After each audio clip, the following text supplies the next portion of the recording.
Side खबरों के लिए सब्सक्राइब करें फ्लेम मीडिया और उसके बाद बेल आइकन को प्रेस करें ताकि सबसे पहले आपको मिले एक्सक्लूसिव खबरें।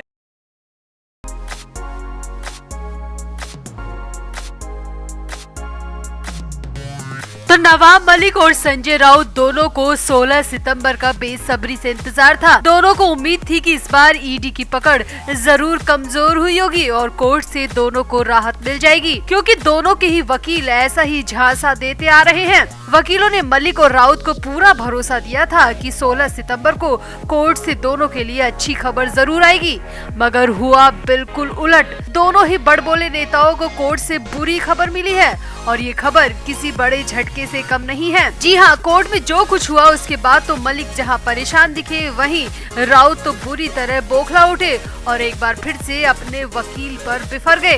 तो क्या हुआ कोर्ट में ऐसा कि एक साथ मलिक और राउत दोनों को झटका लगा और कैसे अब ईडी का शिकंजा कमजोर नहीं बल्कि और ज्यादा कसा जा चुका है, आपको बताते हैं सब। आप भी वीडियो को शेयर करें और अपनी राय कमेंट बॉक्स में जरूर दें। वैसे आपको याद दिला दे कि हमारा ब्रांड न्यू व्लॉग आ चुका है जो कि धमाल मचा रहा है। उसे देखने के लिए डिस्क्रिप्शन में दिए लिंक पर क्लिक करें। सपोर्ट के लिए लाइक, शेयर और सब्सक्राइब जरूर से जरूर करें।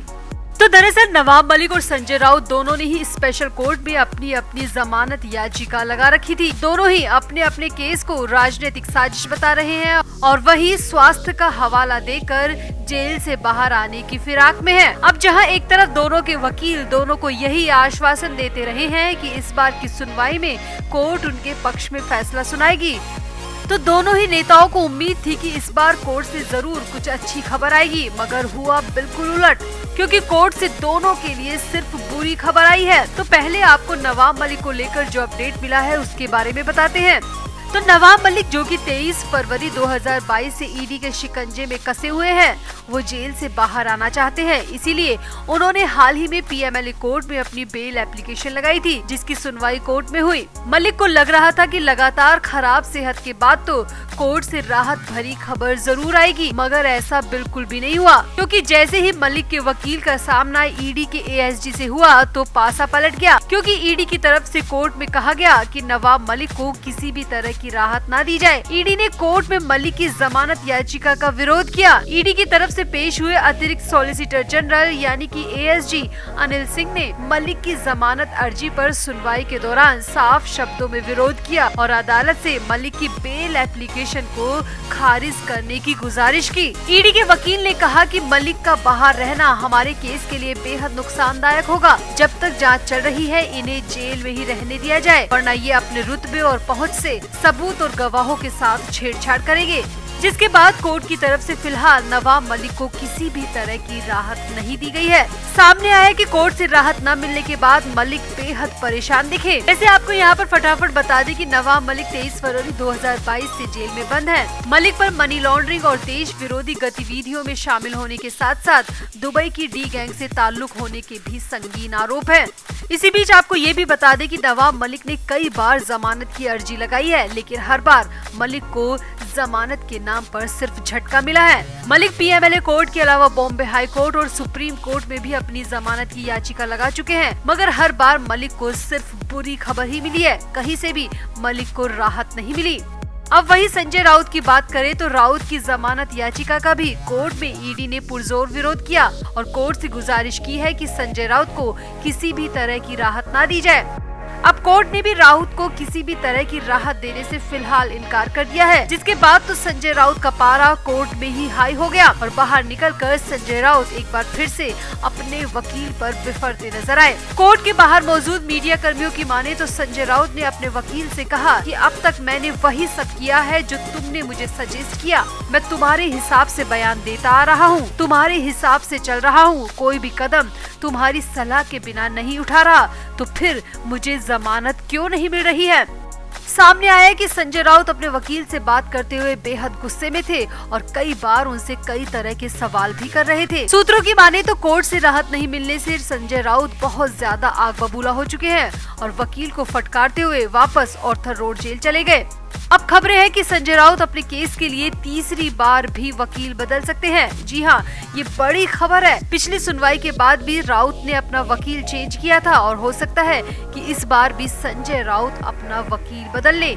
यानी कि संजय राउत 1 से 1.5 महीने में तीसरी बार अपना वकील बदलने जा रहे हैं, क्योंकि संजय राउत को हर कीमत पर जेल से आजादी चाहिए, जो कि कोई भी वकील उन्हें दिला नहीं पा रहा। और इसी सिलसिले में संजय राउत के भाई सुनील राउत दिल्ली भी गए थे और वहां पर खबरें हैं कि उन्होंने कई वकीलों से मुलाकात की थी ताकि संजय राउत को जेल से रिहाई मिल सके। मगर इस बार भी संजय राउत को कोर्ट की तरफ से किसी भी तरह की राहत नहीं मिली है। तो खैर, फिलहाल तो खबर यही है कि कोर्ट से ना तो नवाब मलिक को राहत मिली और ना ही संजय राउत को। दोनों को ही फिलहाल तो जेल की सलाखों के पीछे ही रहना पड़ेगा। तो आपको क्या लगता है, क्या ईडी बिल्कुल सही ट्रैक पर चल रही है? ईडी के विरोध और मलिक और राउत की तड़प पर आपका क्या कहना है? आप भी अपनी राय कमेंट बॉक्स में जरूर दें और वीडियो को भी शेयर करें। वैसे आपको याद दिला दे कि हमारा ब्रांड न्यू व्लॉग आ चुका है जो कि धमाल मचा रहा है। उसे देखने के लिए डिस्क्रिप्शन में दिए लिंक पर क्लिक करें। सपोर्ट के लिए लाइक, शेयर और सब्सक्राइब जरूर से जरूर करें। तो ये तो आप सभी जानते हैं कि संजय राउत को पात्रा चौल घोटाले में अरेस्ट किया गया है। 1034 करोड़ से ज्यादा के इस स्कैम में संजय राउत की वजह से सैकड़ों परिवार सड़क पर आ गए थे। पहले ये संख्या 672 परिवार के रूप में सामने आई थी, मगर रिपोर्ट्स की माने तो 672 नहीं बल्कि 1700 परिवार ऐसे हैं जो कि पात्रा स्कैम की वजह से अपना सब कुछ लुटा चुके हैं।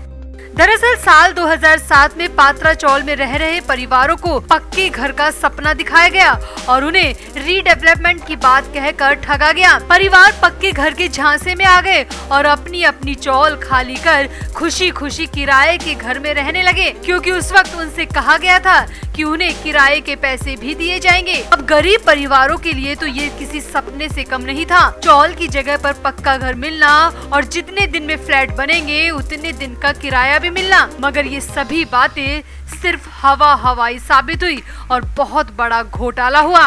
पहले कहा जा रहा था कि इस घोटाले की वजह से 672 परिवार बर्बाद हुए हैं, मगर अब ये संख्या 1700 परिवारों के रूप में सामने आई है। दरअसल हाल ही में मुंबई के गोरेगांव स्थित सिद्धार्थ नगर में पात्रा चौल घोटाले के पीड़ित परिवार इकट्ठा हुए और इन सब ने मिलकर संजय राउत, म्हाडा और बांधना के खिलाफ जमकर प्रदर्शन किया। इस दौरान मीडिया कर्मियों ने जब इनसे बात की तो सामने आया कि ये सिर्फ 672 परिवार नहीं है, बल्कि पीड़ित परिवारों की संख्या 1700 से भी ज्यादा है और ये लोग अब भी किराए के घर में ही रहने को मजबूर हैं। इन लोगों का कहना है कि उन्हें अब तसल्ली मिली है। अब वो सभी परिवार एकजुट होकर संजय राउत के खिलाफ केस दर्ज कराने की बात कह रहे हैं, क्योंकि संजय राउत इस वक्त जेल में बंद है और एक बड़ी जांच एजेंसी उनके खिलाफ जांच कर रही है। इसीलिए इन परिवारों को भी हिम्मत मिली है, वो एकजुट होकर सामने आए हैं। इन लोगों का कहना है कि हमें 2007 में ठगा गया था और आज इस बात को 15 साल हो गए। इन 15 सालों में हम कहीं के नहीं रहे, न हमारे पास घर है, न चौल है और न ही किराया देने के पैसे। हमारे साथ के कई लोग तो सदमे में मर चुके हैं, मगर अब हम खामोश नहीं बैठने वाले। हम ईडी का साथ देंगे और सब एकजुट होकर संजय राउत के खिलाफ सामूहिक FIR भी दर्ज करवाएंगे। जी हाँ, ये सभी लोग मिलकर यानी कि ये 1700 परिवार मिलकर संजय राउत के खिलाफ सामूहिक FIR दर्ज करवाने की बात भी कह रहे हैं, जो कि संजय राउत के लिए बहुत बड़ी चोट साबित हो सकती है। मीडिया द्वारा ये पूछने पर कि क्या वो लोग संजय राउत के खिलाफ एक्शन लेंगे, तो इस पर इन परिवारों का कहना है कि हम तो पहले से ही ये सब सोच रहे थे। सभी परिवार मिलकर संजय राउत के खिलाफ केस दर्ज करवाने के बारे में हम कई सालों से सोच रहे थे, क्योंकि ठगे तो हम गए हैं, परेशानियां तो हमने ही सही है, मगर अब हमें हिम्मत मिली है, क्योंकि अब ईडी के आरोपों के बाद संजय राउत जेल में जा चुके हैं और अब हम सब मिलकर संजय राउत के खिलाफ सामूहिक FIR दर्ज करवाने जा रहे हैं। यहाँ आपको बता दें कि ये पूरा मामला साल 2007 का है। Maharashtra housing and development authority यानी कि म्हाडा और प्रवीण राउत, गुरु आशीष कंस्ट्रक्शन और housing development and infrastructure limited की मिलीभगत से ये पूरा घोटाला होने का आरोप है। 2007 में महाड़ा ने पात्रा चौल के रीडेवलपमेंट का काम गुरु आशीष कंस्ट्रक्शन को दिया था। ये कंस्ट्रक्शन गोरेगांव के सिद्धार्थ नगर में होना था, लेकिन 15 साल के बाद भी कंपनी ने लोगों को फ्लैट बनाकर नहीं दिए। गुरु आशीष कंस्ट्रक्शन ने फ्लैट बनाकर दिए जाने के बजाय इस 47 एकड़ जमीन को 8 अलग अलग बिल्डरों को 1034 करोड़ रुपए में बेच दी थी और इसी मामले में संजय राउत का नाम भी शामिल है। अब इन सभी पीड़ित परिवारों की माने तो वो लोग बहुत जल्द संजय राउत के खिलाफ केस दर्ज करवाने जा रहे हैं। अगर ऐसा होता है तो यकीनन संजय राउत के लिए मुश्किलें बहुत ज्यादा बढ़ जाएंगी, क्योंकि वैसे ही ईडी के आरोपों के बाद संजय राउत जेल में बंद है और अगर सामूहिक केस दर्ज होता है, इतनी बड़ी संख्या में संजय राउत के खिलाफ एफआईआर होती है, तो राउत की बची हुई उम्र भी जेल में काटने से कोई नहीं रोक सकता।